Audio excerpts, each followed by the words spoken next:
gabi, matutunghayan natin kung gaano pinausbong ng Fatima National High School yung kakayahan ng ating mga anak. Nakikita ko yung ating mga magulang ay nagkaisa tungo sa pagbabago ng Fatima National High School sa paraan na kung saan binigyan kami ng suporta ng mga magulang. Yung ating mga kaguruan gumawa ng paraan kung paano maiangat pa ng maayos yung mga potential na meron tayo. Activity na ito ay ginagawa every year kung saan sino-showcase ng mga bata ang kanilang talent sa iba't ibang art discipline.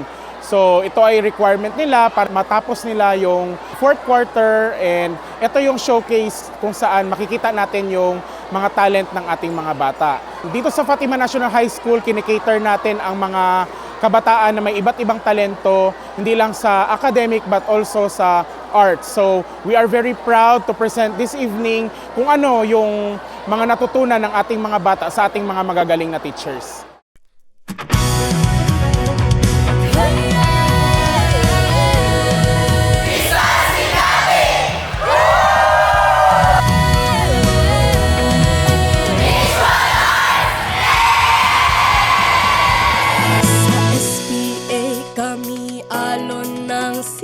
Tibok ng puso, indak ng mga awit, kulayan natin ang buto sa Fatima.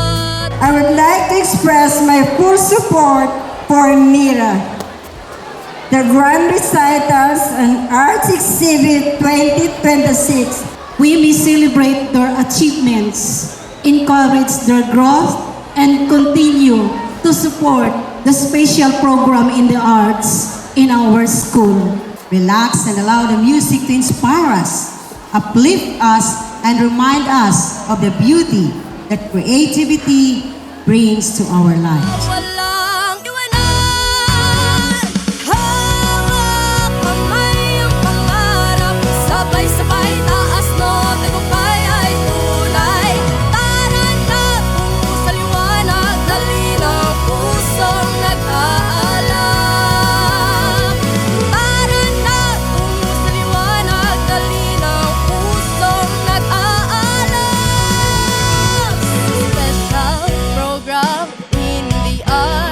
Sa Fatima talento isisigaw, sa SPA isigaw ang galing, musika, tula at sayaw na bituin.